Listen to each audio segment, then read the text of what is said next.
Status. Right. ఇక తమిళనాడు రాజకీయాల గురించి మాట్లాడుకుందాం. అక్కడ స్టాలిన్ విజయ్ ప్రభుత్వంపై కొన్ని కీలక కామెంట్స్ చేశారు.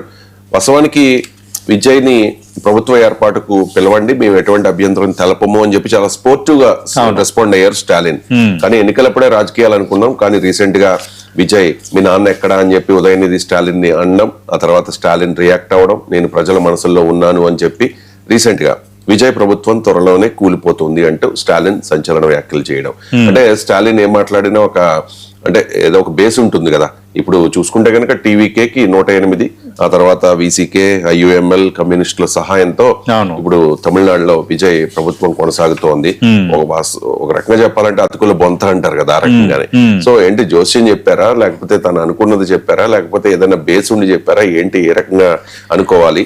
అంటే ఈ ప్రభుత్వం త్వరలో కూలిపోతుంది, త్వరలో ఎన్నికలు వచ్చే అవకాశం ఉంది, ఇది స్టాలిన్ మాట. రైట్. అంటే స్టాలిన్ ద్రవిడ రాజకీయాలు భీష్ముడు, ద్రవిడ రాజకీయాలకు ఇప్పుడు ఒక అడ్రస్ గా ఉన్న ఏకైక వ్యక్తి. ఎందుకంటే అన్నా డిఎంకే అక్కడ కొంత వీక్ అయిపోయిన తర్వాత మొన్న ఓడిపోయినా కూడా డిఎంకే తన ప్రాబల్యాన్ని చాటుకుంది.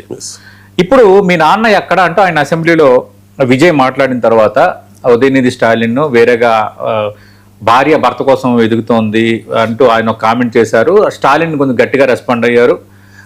తర్వాత టీవీకే పార్టీలోనే ఆల్రెడీ భాగస్వామ్యపక్షంగా ఉన్న 1-2 పార్టీలు కూడా అలా వ్యక్తిగతంగా మాట్లాడకూడదు విజయ్ అని అన్నారు. అది అక్కడికి క్లోజ్. ఇప్పుడు ఏంటంటే త్వరలో ఈ తిరుచి ఈస్ట్తో పాటు మరో 5 స్థానాలు, అంటే డిఎంకే అన్నా డిఎంకే రాజీనామా చేసిన 5 స్థానాలు, మొత్తం 6 స్థానాలకు ఉప ఎన్నికలు వచ్చే ఛాన్సెస్ అయితే తమిళనాడులో స్పష్టంగా కనిపిస్తున్నాయి. స్టాలిన్ పోటీ చేయొచ్చు, ఆ అసెంబ్లీలో అడుగు పెడతారని డిఎంకే అంటుంది. మరి గెలవాలి కదా, స్టాలిన్ కూడా గెలిస్తేనే అడుగు పెట్టగలరు. చూద్దాం దాన్ని రాజకీయంగా ఎలా ఎదుర్కొంటారో. కానీ ఇప్పుడు ఇష్యూ ఏంటి, ఆయన ఏం జోషం చెప్పారు, త్వరలో కూలిపోతుంది ఇక్కడ ప్రభుత్వం అని. నేను చెప్తున్నాను సీనియర్ జర్నలిస్ట్ గా, ప్రభుత్వం అనేది కూలిపోదు. ఇప్పుడు కూలిపోయే వాతావరణం తమిళనాడులో లేదు, అది వెరీ క్లియర్. 2, స్టాలిన్ ఇండి కూటమి నుంచి బయటకు వచ్చారు. ఇప్పుడు స్టాలిన్ ఏమన్నారు, కాంగ్రెస్ యాత్ర ఇండి కూటమి మనందరం ప్రయత్నం చేయాలంటే ఒక్కడు రెస్పాండ్ అవ్వలే. ఇప్పుడు ఆయన ఏకాకి. అలాగని ఏకాకని బీజేపీకి దగ్గర అయ్యారు అనుకోండి, ఆయన అస్తిత్వానికే ప్రమాదం. ఎందుకంటే ఈజ్ ఎ ద్రవిడ్ పార్టీ అది డిఎంకే. రెండోది వాళ్ళు చేస్తుంది బీజేపీ విధానాలపైన, మనుధర్మం ఇష్యూస్ పైన, తర్వాత నీట్ రద్దు, మీరు నీట్ నిర్వహించుకుంటామన్నారు, త్రిభాషగా దాన్ని ఒప్పుకోమని చెప్పారు, నియోజకవర్గాల పునర్విభజనకు మేము వ్యతిరేకం అని చెప్పారు. ఇన్ని చెప్పిన తర్వాత కూడా ఈయన బీజేపీ మనిషి లేదంటే బీజేపీ కనుసరణలో ఏదో చేయబోతున్నాడు అనే సిగ్నల్ వెళ్ళింది అనుకోండి, ఫైనల్ గా స్టాలిన్ డిఎంకే అస్తిత్వానికే ప్రమాదం. ఇప్పుడు స్టాలిన్ పరిస్థితి ఎలా ఉందంటే 3 వైపులా నీరున్న పరిస్థితి ఇప్పుడు స్టాలిన్కి ఉంది. ఇదేంటంటే ఒక బెదిరింపు వ్యాఖ్య, త్వరలో కూలిపోతుంది, నీ పని అయిపోయింది అంటే మీ నాన్న ఎక్కడ అని ఆయన అన్నారు కదా, ఆయన అన్నదానికి ఒక రాజకీయంగా ఒక బెదిరింపు, రాజకీయంగా ఒక సవాలు. అంత ఈజీ కాదు. ఇప్పుడు అన్నామలై కొత్త పార్టీ పెట్టారు, ఆ పార్టీ రేపు పొద్దున పికప్ కావచ్చు, రాజకీయంగా రేపు పొద్దున విజయ్కి పోటీ ఇవ్వచ్చు, అదే వేరే అంశం. 3 నెలల్లో ప్రభుత్వం పడిపోద్ది అంటే ఏంటి అంటే ఇప్పుడు ఆల్రెడీ ఇప్పుడు విజయ్కి సొంతంగా మెజార్టీ లేదు, ఆయనకు వచ్చిన స్థానాలతో పాటు అదనంగా మద్దతు తీసుకుంటున్నారు. ఆ మద్దతు ఉన్న వాళ్ళని ఇప్పుడు ఏమైనా చేస్తారా, చేసే వాతావరణం ఇప్పుడు స్టాలిన్కి లేదు. ఎందుకంటే ఆ మద్దతుదారులు ఇక్కడ మద్దతు ఇచ్చినంత మాత్రాన ఇప్పుడు స్టాలిన్ చీఫ్ మినిస్టర్ అయిపోడు, ఆ ప్రభుత్వం కూడా కూలిపోదు.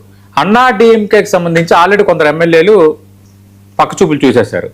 మిగతా ఉన్న వాళ్ళలో కూడా ఇంక మనకి భవిష్యత్తు లేదు, డిఎంకే వెళ్ళటం లేదంటే విజయ్ పార్టీని కలవటం. ఇప్పుడున్న పొలిటికల్ ఈక్వేషన్స్ లో ఈ అన్నా డిఎంకేల మిగతా వర్గం కూడా ఎవరైతే కంటిన్యూ అవుతున్న వర్గానికి 2 ఆప్షన్స్, అయితే విజయ్ పార్టీలో చేరటం, లేదా అన్నామలై పైన అంచనాతో అటు అడుగులు వేయటం. ఈ 2 ఆప్షన్స్ ఉన్నాయి. అందుకు స్టాలిన్ ఇది కేవలం అంటారు కదా జూబీ అంటారు కదా, అట్లాగో ఆయన ఒక సవాలు విసిరి ఒకటి వదిలేడు అంతే. అది ఒక రాజకీయంగా చర్చ జరగాలి, మేమేం తగ్గట్లేదు అని పొలిటికల్గా చర్చ జరగాలని. ఇప్పుడున్న పరిస్థితుల్లో విజయ్ ప్రభుత్వాన్ని కోల్చడం అసంభవం, ఇంపాసిబుల్. ఇప్పుడు ఒక రకంగా రాజకీయంగా స్టాలిన్ ఏకాకి, 3 వైపుల చెరువు ఉంది, బీజేపీకి దగ్గర అవ్వలేరు, కాంగ్రెస్కి వ్యతిరేకిస్తే ఎవరు ఆయనకు మద్దతు తెలపటం లేదు. పొలిటికల్గా ఎదుర్కొంటున్న ఇబ్బంది నేపథ్యంలో విజయ్ చేసిన వ్యాఖ్యల వల్ల వచ్చిన ఒక ఫ్రస్ట్రేషన్ లో భాగంగా చేసిన కామెంట్ ఇది.